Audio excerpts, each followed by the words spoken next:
The Conversation France. Voir du sens là où beaucoup ne voient que des choses. Dans ses mythologies, parues au milieu des années 50, Roland Barthes observait à la loupe le rapport des Français aux steak frites, au catch ou aux jouets en plastique. Pour lui, les objets et les grands rendez-vous populaires révèlent l'esprit et les affects d'une époque. Aujourd'hui, ces objets ont changé. Mais l'exercice n'a pas pris une ride et c'est Pascal Lardelier, professeur à l'Université de Bourgogne, qui se penche avec gourmandise sur nos objets cultes. La cigarette électronique, dite aussi vapoteuse ou e-cigarette, a le vent en poupe. Inventée en Chine en 2003, elle s'est installée dans le paysage français dès 2005. Il ne sera pas question ici de sa dangerosité potentielle ou de ses vertus pour aider à quitter la cigarette classique, mais plutôt des codes liés à ce nouvel usage social et de l'imaginaire qui émerge de sa fumée parfumée. Bonjour Pascal Lardelier. Bonjour Sonia Zanad. La cigarette électronique, évidemment, on a envie de la positionner tout de suite par rapport à la cigarette classique. Et une des grandes différences entre les deux, c'est peut-être dans ses aspects sociaux. Oui, c'est vrai qu'on pourrait même dire que la cigarette électronique est aux antipodes de la clope. Et vraiment à tout niveau, et je vais essayer de vous démontrer un petit peu tout cela. D'abord, l'une, elle est basée sur le feu. Bien sûr, c'est la cigarette. Là, on est sur un liquide. Donc c'est étonnant, mais on passe de l'autre côté des éléments. Ensuite, la clope, eh bien, elle se partageait. On taxait une clope selon la formule, un petit peu triviale certes, mais tellement connue. On donnait du feu à quelqu'un, on prêtait son briquet ou son paquet de cigarettes, on tirait une taffe. C'est vrai que la cigarette, elle a un côté très social et très connivant aussi. Là, on est aux antipodes. Sa e-cigarette, on ne la prête pas. En aucun cas, il viendra l'aider quelqu'un de dire tiens, tire une taffe avec ma e-cigarette. Donc c'est vrai que elle est un signe des temps puisqu'elle est individualiste et elle individualise la pratique. Et puis, Hollywood a beaucoup œuvré à produire un imaginaire à la fois viril et sensuel de la cigarette. On voit toutes les grandes stars hollywoodiennes ou françaises. Je pense à Alain Delon ou à plein d'autres. La clope au bec, effectivement, ou une cigarette entre les doigts. Et c'est vrai qu'il y avait un côté à la fois transgressif, à la fois sensuel, dans la pratique et la dimension ostentatoire de la cigarette. Alors que là, c'est vrai que souvent, les personnes qui vapotent sont piteuses. On ne sait pas trop si on a le droit, et puis c'est pas très sensuel et c'est pas très glorieux. Donc je trouve que les vapoteurs n'ont pas la cigarette, ou plutôt l'e-cigarette vraiment glorieuse et fière. Ils se cachent un peu, ils vont vapoter en penchant la tête, dans une écharpe, ils vont vite la ranger dans une poche. Et c'est vrai que, eh bien, on est aux antipodes de cette espèce d'image glorieuse et sensuelle, et puis très sociale, que la clope avait d'antan.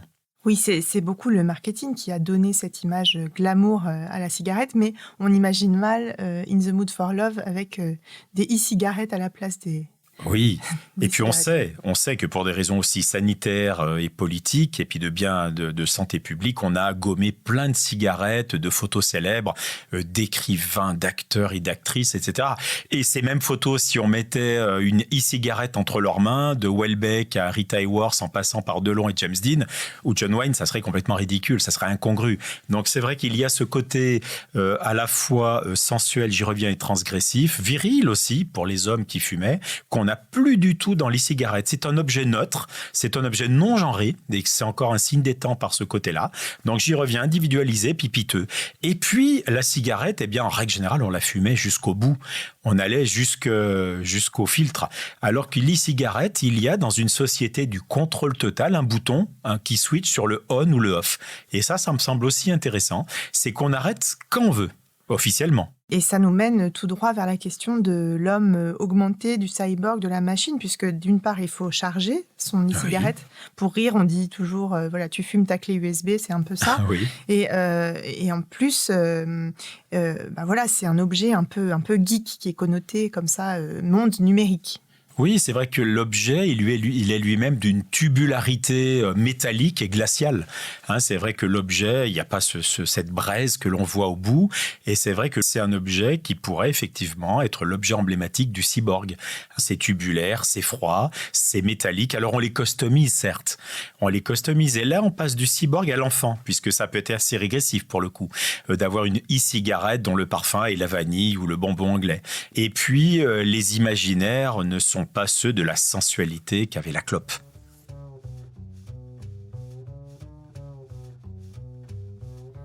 Donc c'est un objet qui est aussi parfaitement individualiste, vous le disiez tout à l'heure. La customisation, c'est aussi une façon de se l'approprier. Individuel, on pourrait même dire que c'est un objet individuel. Il n'a pas la circularité orientalisante de la chicha. C'est vrai qu'on ne fait pas tourner sa cigarette électronique, on la fume seul, dans son coin. On ne sait jamais si on a droit ou pas le droit en public. Nous vous rappelons qu'il est interdit de fumer dans tous les espaces de la station. L'utilisation de la cigarette électronique n'est pas autorisée. Merci. C'est vraiment un objet qui individualise la pratique et puis c'est un objet un petit peu thérapeutique à certains égards puisqu'il est censé officiellement, et là on retrouve les bonnes intentions, il est censé permettre d'arrêter la nicotine et la drogue qu'est pour le coup la cigarette.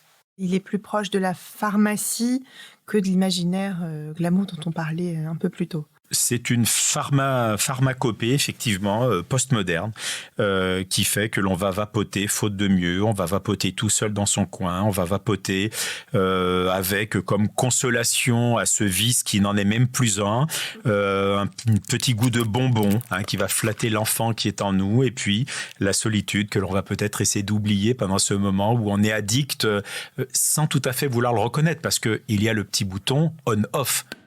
Donc je maîtrise officiellement. Alors le vocabulaire autour de l'e-cigarette, il est très hésitant aussi, il est en construction. Évidemment, là aussi coloré par le marketing. On a l'aspect geek d'un côté, branché, on pourrait dire, au sens propre et au figuré, e-cigarette, e-liquide, et de l'autre, un vocabulaire qui tend vers l'enfance ou l'aspect inoffensif, avec la vapoteuse. Moi, ça me fait penser à barboteuse.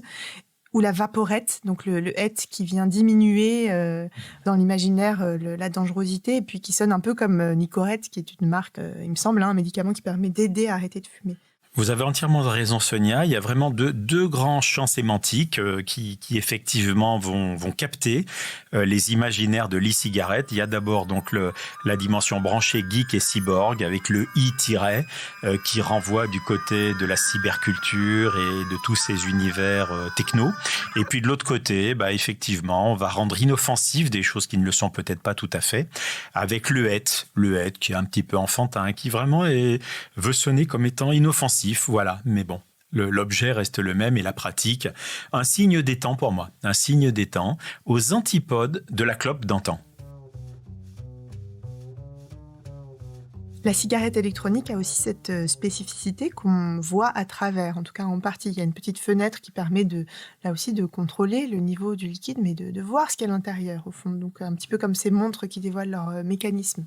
Est-ce que c'est pas là aussi une façon de s'opposer à l'opacité de la cigarette classique ? C'est exactement ça, et on est à la fois dans un double imaginaire du contrôle et de la transparence.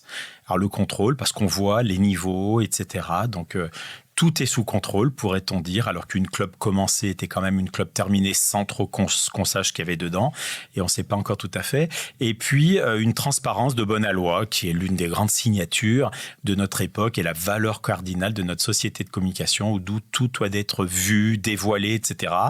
Et donc effectivement, la cigarette, elle montre ce qu'elle contient. Oui, avec ce paradoxe qu'on se cache presque pour fumer sa cigarette électronique, là où on se montrait fièrement avec sa cigarette. La cigarette a été, pour des générations et pour le malheur de générations, un rite de passage à l'adolescence, voire à l'âge adulte. Les premières clopes que l'on fumait, effectivement, c'était un marqueur générationnel. On entrait dans la classe des ados, puis des adultes. Et c'est vrai que personne ne va prendre une e-cigarette pour s'émanciper d'une classe d'âge ou d'une communauté. Pascal, pour conclure, est-ce que la cigarette électronique est un objet technologique de plus ou de trop dans notre société ? Alors la question se pose et je crois que le point problématique, où est-il ? Il est dans le fait que nous sommes tous hyper dépendants de nos objets technologiques, à commencer par nos smartphones. Il y a des taux de connexion et d'addiction impressionnants et nous assumons ces addictions. Et c'est vrai que là, on a un objet technologique de plus, dites-vous, qui lui veut dans son intention et dans sa manifestation sociale dire quand même que les personnes veulent se sevrer, veulent arrêter de fumer et en finir avec la cigarette. Alors c'est étonnant, et effectivement, et peut-être que la finalité de la cigarette électronique, c'est de disparaître, de se consumer comme dans un nuage de fumée, précisément parce qu'elle aurait produit une dernière génération de fumeurs qui ne sont plus dépendants de la nicotine ou de cette cigarette électronique. L'avenir nous le dira, on se donne rendez-vous dans quelques années pour en reparler. Merci Pascal. Vous avez du feu ?